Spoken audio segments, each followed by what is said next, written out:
Hello, and welcome to Sounds from Home. This week, I and my accompanist, Colleen McKirdy, are going to present for you a piece written by Michael Daugherty, originally for orchestra and voice, but we're going to do a piano reduction in voice. And that piece is called Letters from Lincoln. It is in 7 movements, and every single word that is used within it was either came from his mouth or his pen. Not a single word was made up of whatever Lincoln said. We are doing this because we have this election coming up. And I think it is important that we remember the lessons that Lincoln would have really tried to teach us.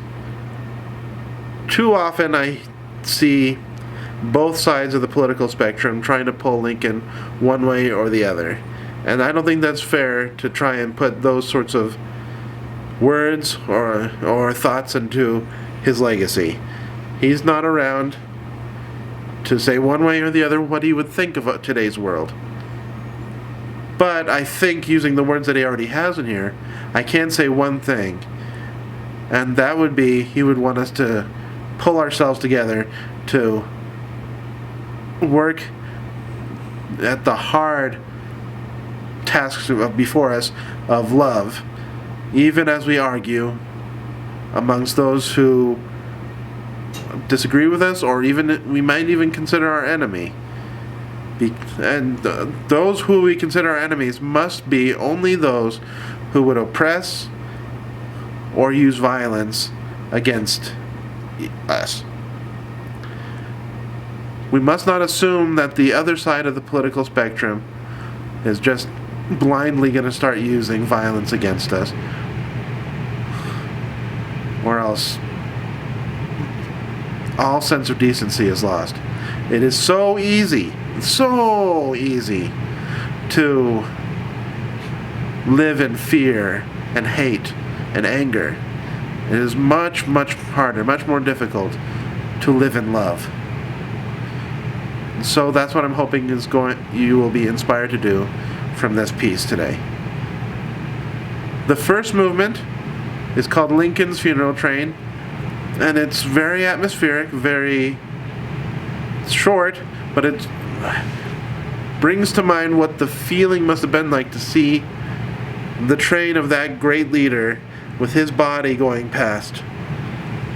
All those crowds seeing it. It must have been such a sinking feeling to think of that person who fought to keep us together is no longer there. And so, here is Lincoln's Funeral Train.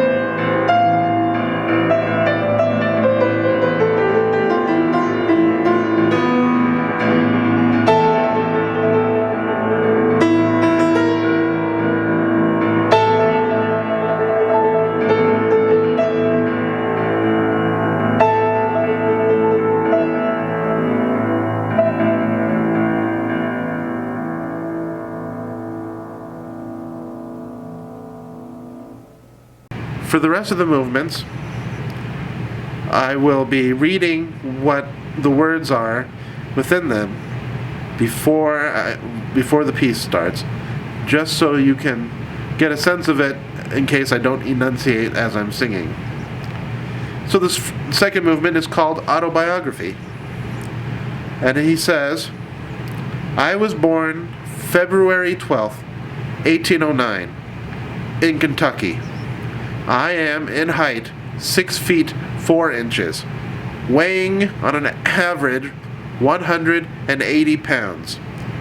Dark complexion with coarse black hair and gray eyes. I was born February 12th, 1809, in Kentucky. I am in height 6 feet 4 inches, weighing on an average 180 pounds, dark complexion with coarse black hair and gray eyes. This next movement is called Abraham Lincoln Is My Name, and it's descriptive like the first movement, except less factually and more comedic. And there's a phrase at the end that I will not be reading because I simply say it at the end of the movement, and it's much more effective to hear it then. But he says, Abraham Lincoln is my name, and with my pen I wrote the same. I wrote in both haste and speed, and left it here for fools to read like me. Abraham Lincoln, his hand and pen, he will be good, but God knows when. Swift as an Indian arrow, fly like a shooting star. So here's Abraham Lincoln Is My Name.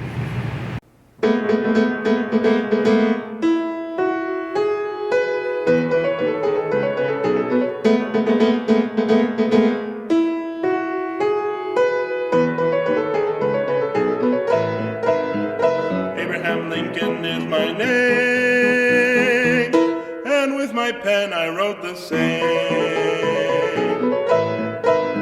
I wrote in both haste and speed, and left it here for fools to read.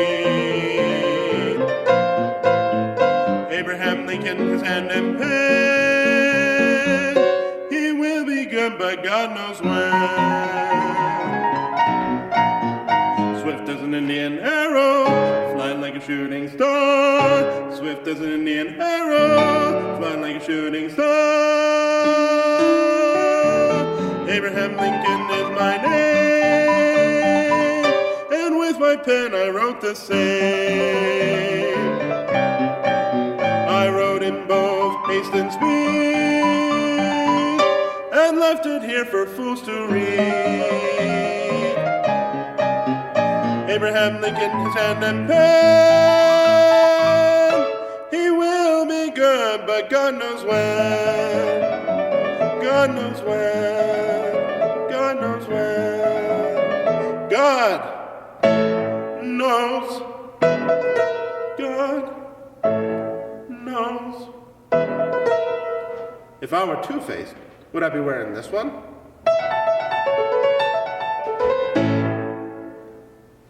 The next movement is called the Mystic Chords of Memory. And it's talking about Lincoln wanting to avoid violence in favor of diplomatic solutions. So he says, bloody conflict, bloody fields, bloody code, bloody war. A house divided against itself cannot stand. Bloody bullets, bloody bones, bloody hand, bloody war. Not bloody bullets, but peaceful ballots. We are not enemies, but friends. The mystic chords of memory, stretching from every battlefield and patriot grave to every living heart and hearthstone all over this broad land, will yet swell the chorus of the Union, when again touched, as surely they will be, by the better angels of our nature.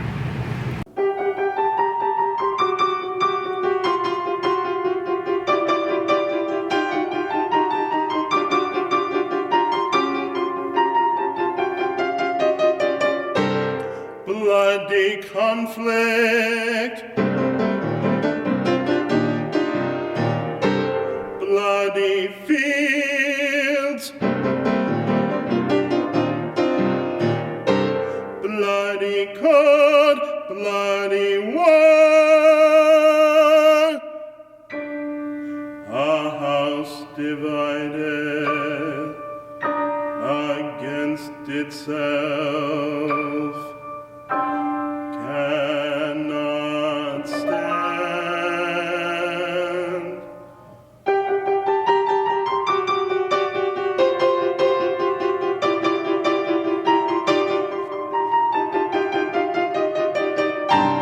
bloody bullets, bloody bones, bloody hand, bloody war, not bloody bullets, but peaceful ballads. We are not enemies, but friends.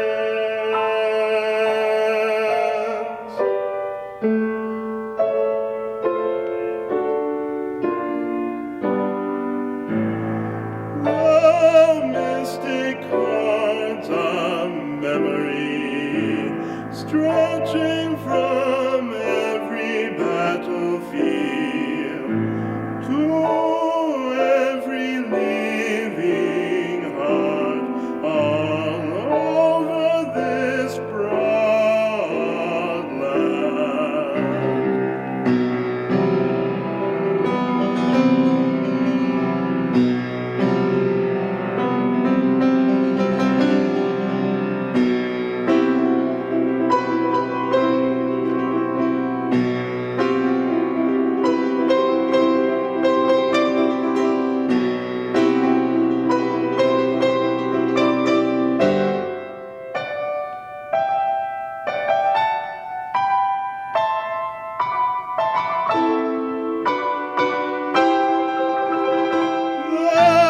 The mystic chords of memory stretching from every patriot grave to every hearthstone will yet swell the chorus of the Union. The mystic chords, the mystic chords of memory.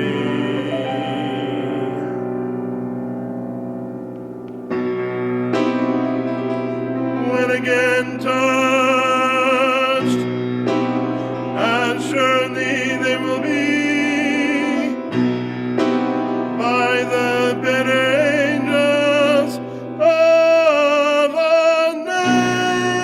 nature. Next we have probably one of his most famous letters. If you're a fan of war movies, you've probably seen it read in Saving Private Ryan. And so this is the letter to Mrs. Bixby. He writes, I have been shown in the files of the War Department that you are the mother of 5 sons who have died in the field of battle. I feel how weak must be any word of mine which should attempt to beguile you from the grief of a loss so overwhelming.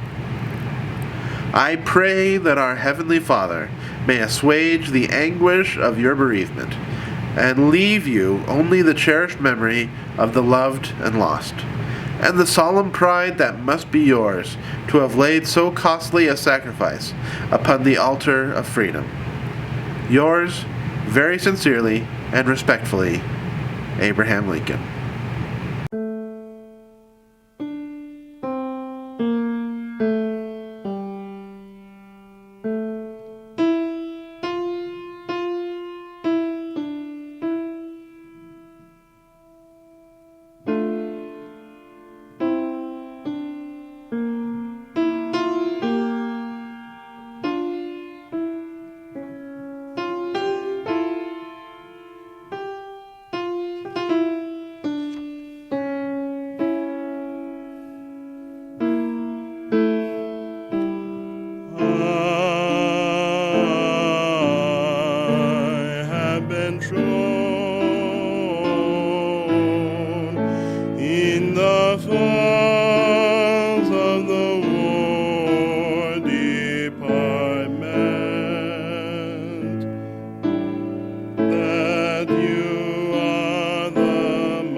I feel how weak must be any word of mine which should attempt to beguile you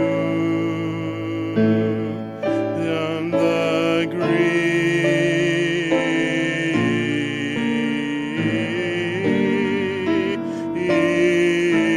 of a loss so overwhelming.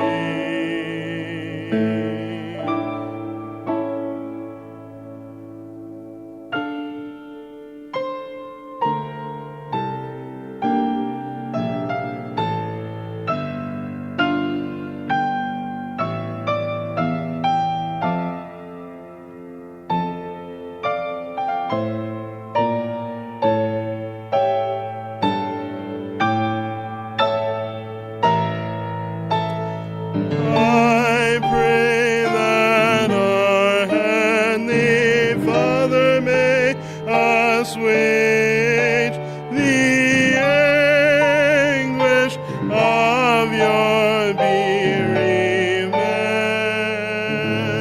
and leave you only the cherished memory of the loved and lost.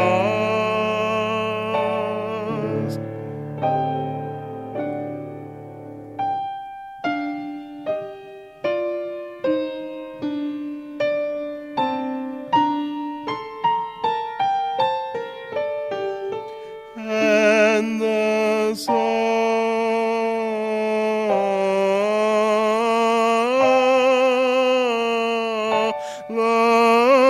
bride that must be yours to have laid so costly a sacrifice upon the altar of freedom, of freedom, of freedom.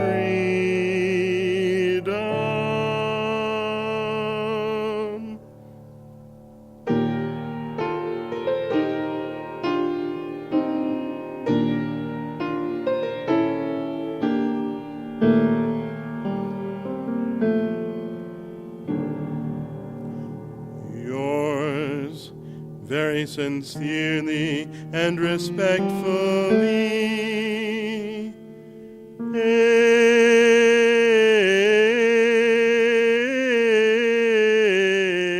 Abraham Lincoln.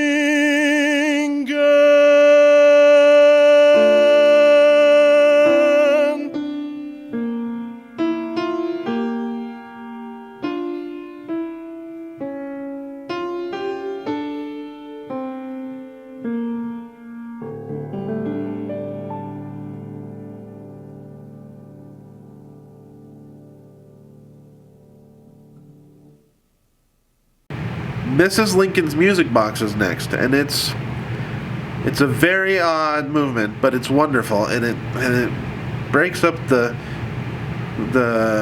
piece in just the right moment.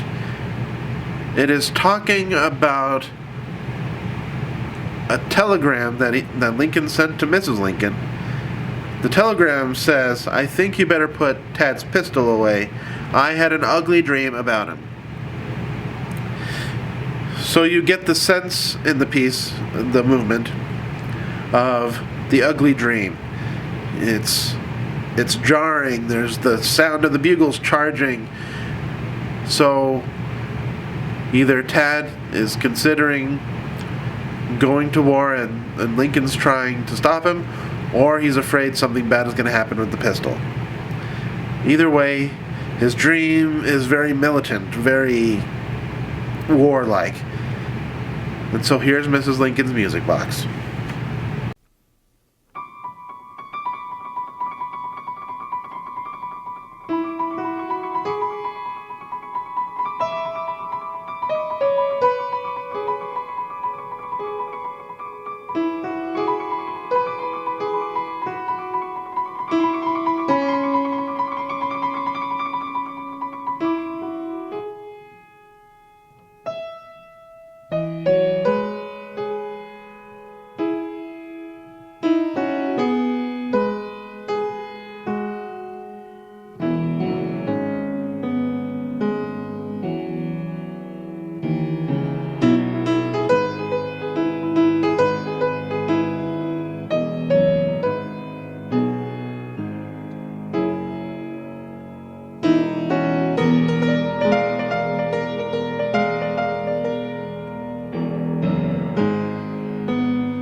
think you better put Ted's pistol away. I had an ugly dream about him.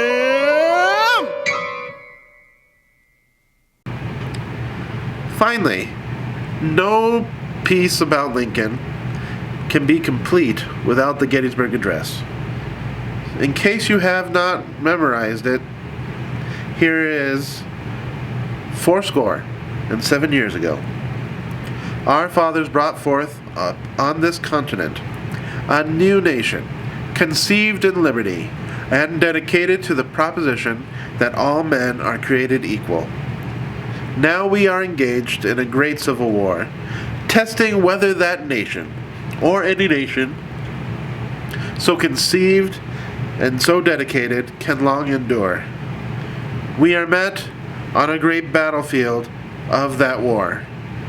We have come to dedicate a portion of that field as a final resting place for those who here gave their lives, that this nation might live.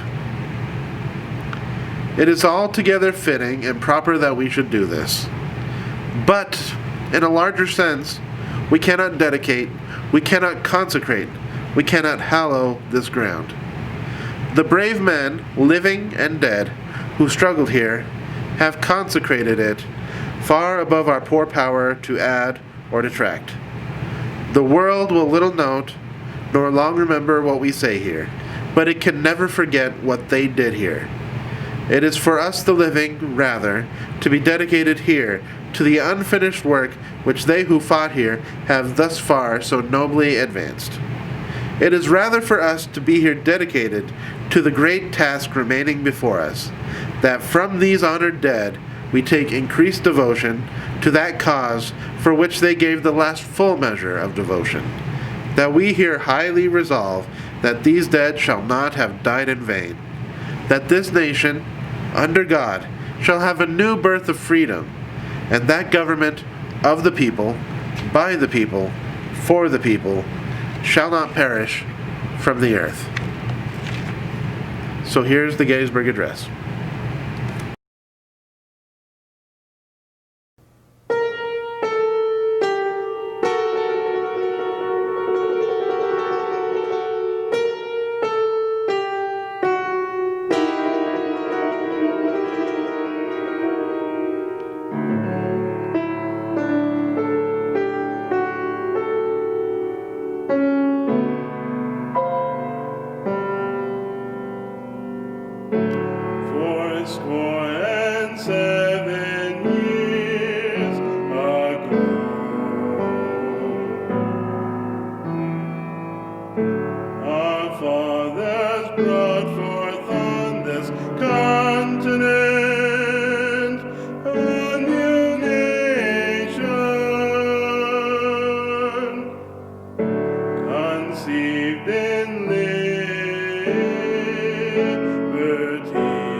In a great civil war.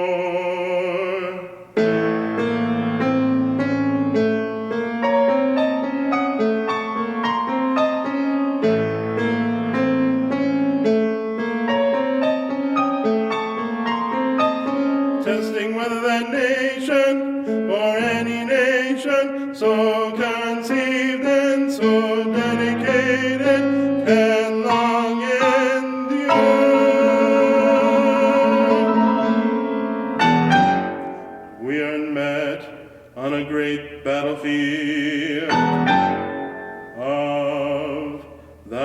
war.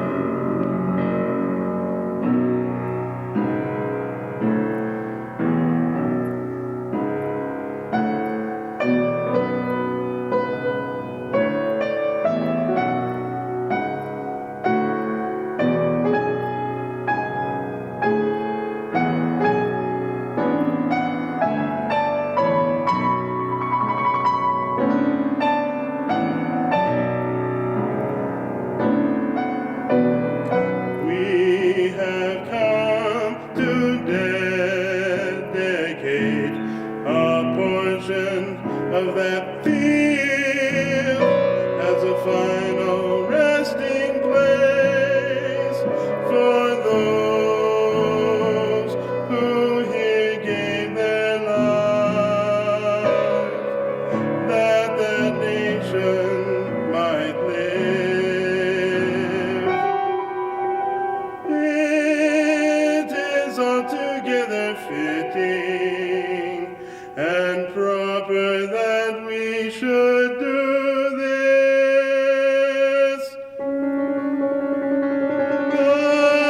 But in a larger sense we cannot dedicate, we cannot consecrate, we cannot hallow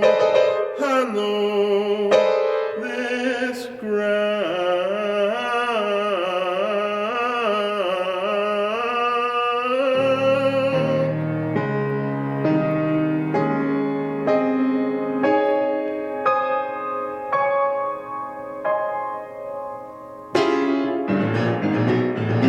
The brave men, living and dead, who struggled here, have consecrated it. For above our poor power to add or detract.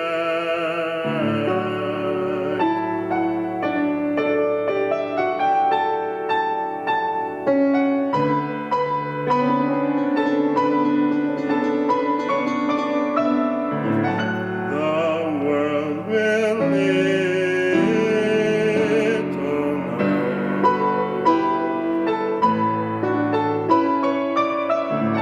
know, nor long remember what we say here, but it can never forget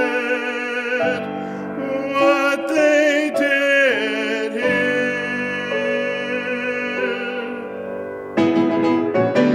It is for us, the living, rather, to be dedicated here to the unfinished work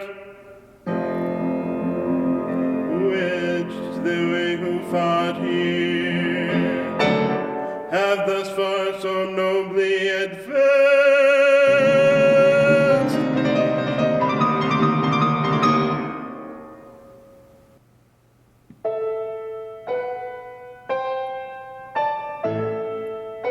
It is rather for us to be here, dedicated to the great task remaining before us.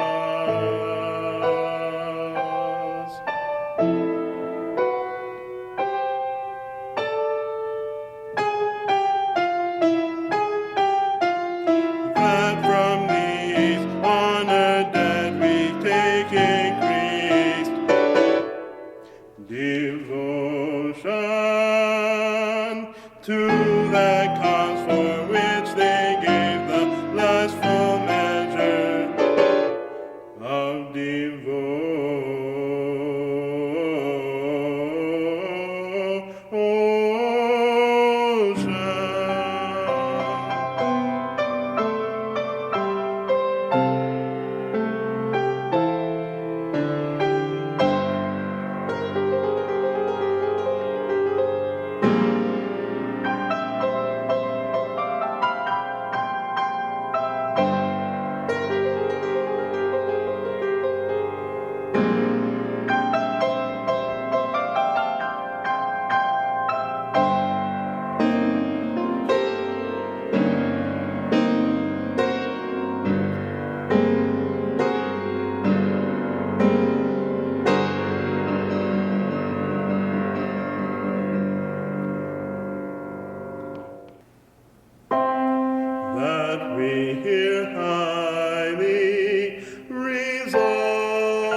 shall not have died in vain, that this nation under God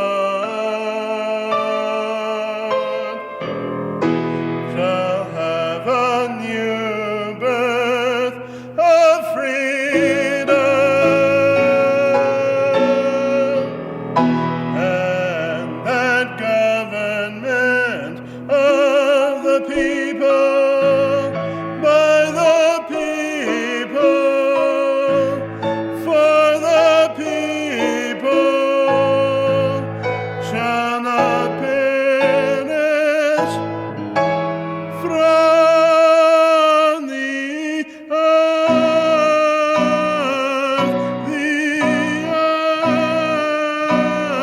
the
Thank you very much for listening today. I hope it's inspired you to do the hard work of being a citizen in love rather than in fear and anger and hate. To be that citizen and do your duty as a citizen and go vote, make your voice heard. You may think your voice doesn't matter, but it matters. You matter. So get out there and vote. And if you need any further inspiration, here we're going to sing a song together that you'll know right away. If you would like to sing with me, go ahead. Oh, beautiful for spacious skies, for amber waves of grain, for purple mountains' majesty above the fruited plains. America, America, God shed His grace on thee, and crown thy good with brotherhood from sea to shining sea. Thank you. Get out there and vote in love. Get out there and vote without fear of the other side of the political spectrum.